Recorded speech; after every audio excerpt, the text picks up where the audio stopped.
In October 2019, a Boeing 787 Dreamliner took off from New York and pointed itself at Sydney. To anyone glancing at a flight tracker, it was just another long-haul flight.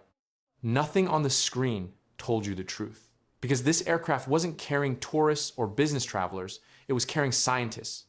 And taped to the bodies of the people on board were sensors, monitors, and wires, feeding data into laptops in real time. This wasn't a flight, it was an experiment at 40,000 feet. And the thing it was trying to prove had almost nothing to do with the airplane. Everyone remembers the Airbus that's going to fly the world's longest route.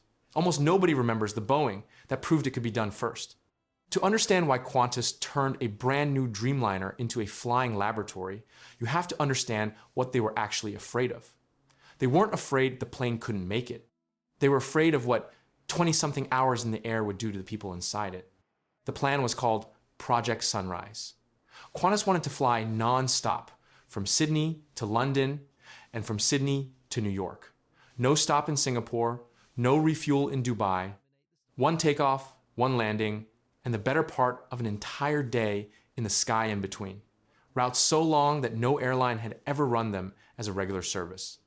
And before betting billions on the idea, Qantas needed to answer a question that had nothing to do with engineering. Could a human crew do this safely, over and over, as a normal job? So in 2019, they ran 3 research flights unlike anything commercial aviation had attempted. A Boeing 787-9 flew from New York to Sydney and from London to Sydney, carrying around 49 people each time, a mix of Qantas staff, crew, and medical researchers. No seats were sold.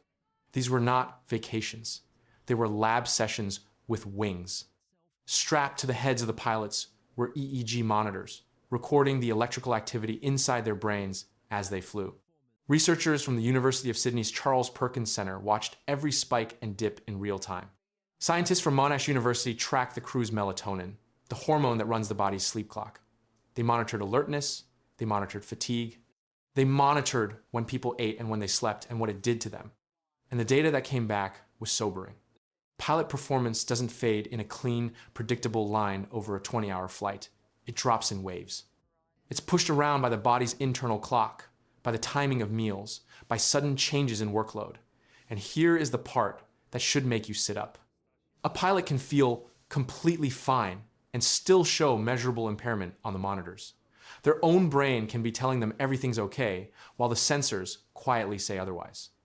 That is not a comforting sentence when you're talking about the person flying the plane. This was the real frontier, not the distance, the human being. Because the aircraft itself was never really the problem. And to understand why, you have to understand the enemy that everyone thinks is about distance, but is actually about math. There's a brutal trap at the center of every long flight, and it works like compound interest running backward. If you want to fly further, you need more fuel, but fuel is heavy. And carrying that extra weight forces you to burn more fuel just to lift it off the ground, which means you need even more fuel to carry the fuel that carries the fuel. Every kilogram you add makes the next one more expensive to haul. And at the far edge of an aircraft's range, you end up clawing for every single mile. Now pile on the rest. There's a hard ceiling on how much the plane is allowed to weigh at takeoff, and you cannot cross it. There are headwinds over the Pacific that quietly swallow hours of fuel. There are reserve rules that force you to land with a cushion of fuel you carried the entire way and never burned. There are legal limits on how long a crew can work. There's the jet stream, which can be your enemy or, routed cleverly, your weapon. The Dreamliner was built to fight all of this. It's made from lightweight carbon fiber instead of aluminum. It sips fuel compared to older jets. And it could almost reach the target, almost. It could stay airborne for more than 20 hours under the right conditions. But almost is the most expensive word in aviation. To stretch a Boeing 787 that far, you'd have to strip out so much weight you'd run out of seats to sell. The plane could make the distance, it just couldn't make money doing it. But could it be done at all? That part Boeing had already settled, long before Qantas wired up a single pilot. The proof came twice. In November 2005, a Boeing 777-1000ULR took off from Hong Kong and flew east, the long way, across the Pacific, over North America, across the Atlantic, all the way to London. It covered around 21,601 kilometers in 22 hours and 42 minutes, and it's still the longest flight ever by an unmodified commercial aircraft. Then, in March 2021, a Boeing 787 flew from Seoul to Buenos Aires, two cities almost exactly on opposite sides of the planet, staying airborne for 20 hours and 19 minutes, the longest flight in the history of the Boeing 787. But that one came with a catch that proves the whole point. It was a private charter in a nearly empty VIP aircraft, which is the only reason it could fly that far. Lighten the load and a Dreamliner can go astonishingly far. Fill it with paying passengers and the range falls apart. So the machine could do it? Boeing had the receipts? What nobody had proven until those 2019 research flights was whether the people could. That's what makes the Qantas test flights the real story. The 2005 record and the 2021 charter were about metal, about proving an airframe could endure. The research flights weren't about the aircraft at all. They were about brains and blood and sleep. Every minute of those flights, from the lighting to the meal timing, was engineered around human biology, not the airplane. It wasn't a flight plan.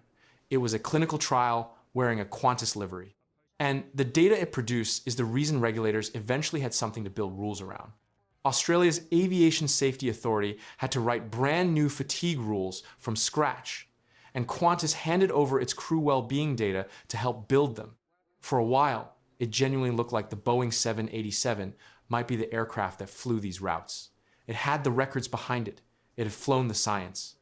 By every measure of can this be done, the answer was painted on the side of a Dreamliner. And then Qantas chose Airbus. Here's the twist, and it's not the one most people assume. Qantas didn't pick Airbus because Boeing couldn't fly far enough. Boeing had already proven it could, and proven that humans could survive the trip. Qantas picked Airbus because of everything that comes after the distance. The Airbus offer wasn't a stretched old jet. It was a purpose-built machine, the A350-1000ULR, with an extra fuel tank engineered specifically to push its range 1,000 nautical miles beyond a standard A350. Better balance of fuel and payload, operating economics that worked over decades instead of a single headline, a cleaner path to flying the route as a daily, profitable service. That's the distinction the headlines miss. Boeing won the engineering argument. Airbus won the business argument.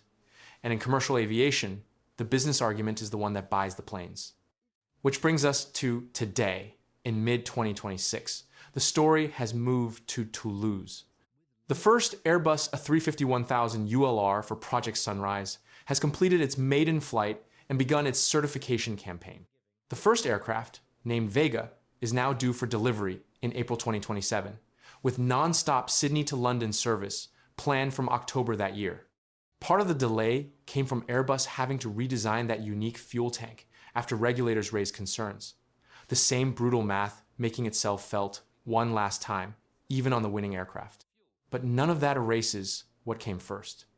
Those Boeing research flights did exactly what they were built to do. They proved the concept. They generated the human data that made the whole thing safe enough to attempt. Airbus is going to fly the route. But it was a Boeing 787, wired up with sensors and full of scientists instead of passengers, that quietly proved the route was worth flying at all. So, when that Airbus finally lifts off from Sydney and doesn't touch the ground for the better part of a day, remember the flight that came before it. The one with no tickets, no champagne, and no record certificate. Just a few dozen exhausted people climbing down the stairs with the wires still taped to their skin, carrying the proof that made all of it possible.